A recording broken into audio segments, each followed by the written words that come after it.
Well, you should be afraid of taking risks and pursuing something meaningful. But you should be more afraid of staying where you are if it's making you miserable.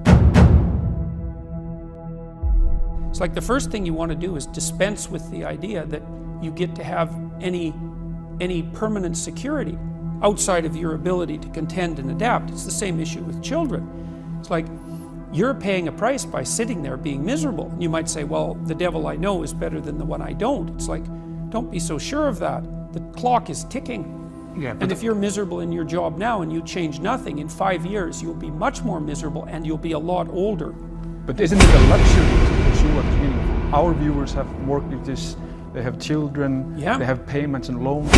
It's a luxury to pursue because we lack the resources. Well, I don't remember now, I'm not talking about what makes you happy.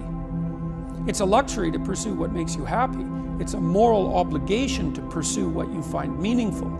And that doesn't mean it's easy. It might require sacrifice. If you need to change your job too, let's say you have a family and children and a mortgage, you have responsibilities. You've already picked up those responsibilities. You don't just get to walk away scot-free and say, well, I don't like my job, I quit. That's no strategy. But what you might have to do is you think, well, this job is killing my soul. All right, so what do I have to do about that? Well, I have to look for another job. Well, no one wants to hire me. It's like, okay, maybe you need to educate yourself more. Maybe you need to update your curriculum vitae, your resume. Maybe you need to overcome your fear of being interviewed. Maybe you need to sharpen your social skills. Like, you have to think about these things strategically. If you're going to switch careers, you have to do it like an intelligent, responsible person. That might take you a couple of years of effort to do properly. When you say pursue something meaningful, is it important to have a vocation? I think it's more important to have an ethos, an ethic.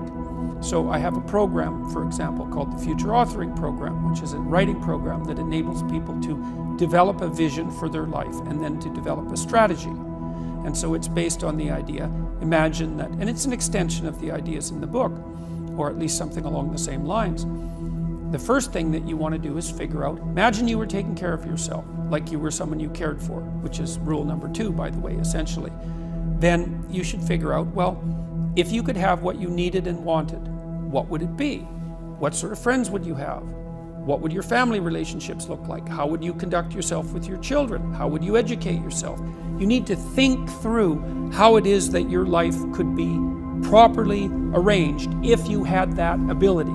And then you can aim at that. And the funny thing is that if you do posit a goal of that sort and work towards it, you will move towards it. The goal will change because you'll learn things along the way. But I mean, I've dealt with hundreds of people in my clinical and consulting practice, and we set a goal, we develop a vision and work towards it, and things inevitably get better for people. So it's not a luxury, it's difficult. It's a moral responsibility, and it isn't happiness. It's not, the pursuit isn't for happiness. It's a moral responsibility to pursue what is meaningful. Absolutely. Yeah. So when if you watch yourself, you say, well, I had a particularly good day at work. And what does that mean? Well, it means that you lost your sense of time, right? Because when you're having not a good day at work, it's like, first it's 1 minute to 3, and then it's 45 seconds to 3, and then it's 30 seconds. That's what school was like for me. It was like, click.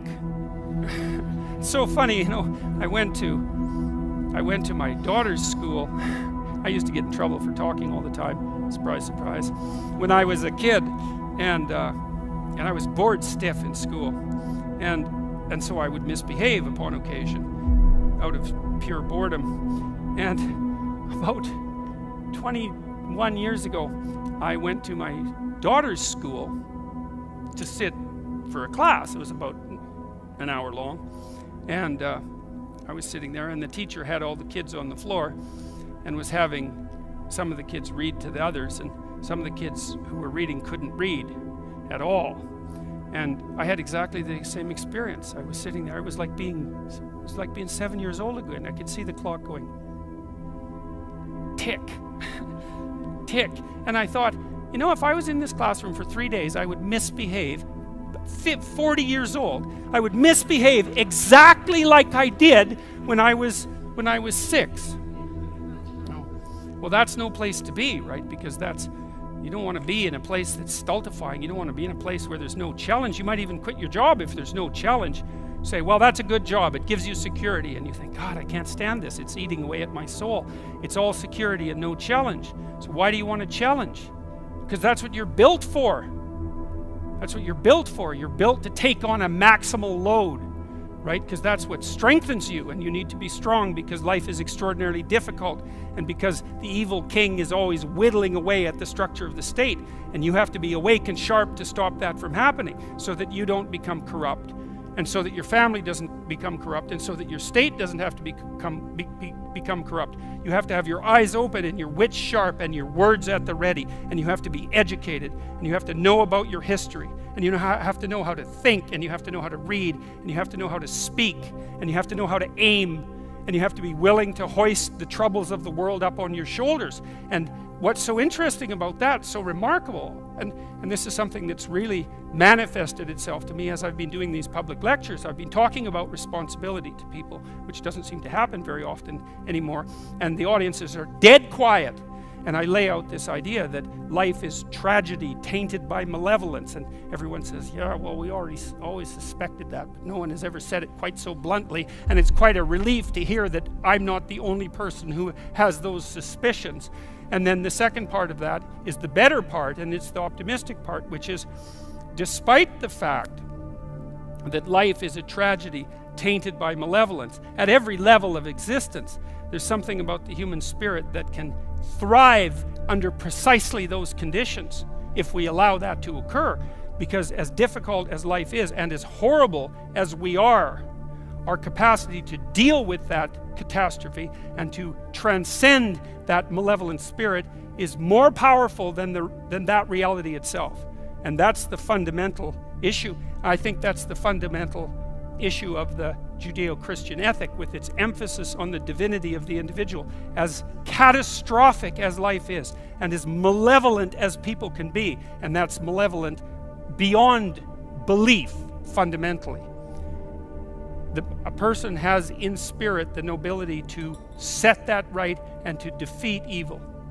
And that more than that, and that the antidote to the catastrophe of life and the suffering of life and the tragedy of life that can drive you down and destroy you is to take on exactly that responsibility and to say, well, there's plenty of work to be done, and isn't that terrible? And there isn't anything so bad that we can't make it worse, and certainly try very hard to do so, but I have it within me to decide that I'm going to stand up against that. I'm going to strive to make the world a better place. I'm going to strive to constrain the malevolence that's in my own heart, and to set my family straight, and to work despite my tragic lot for the betterment of everything that's in front of me.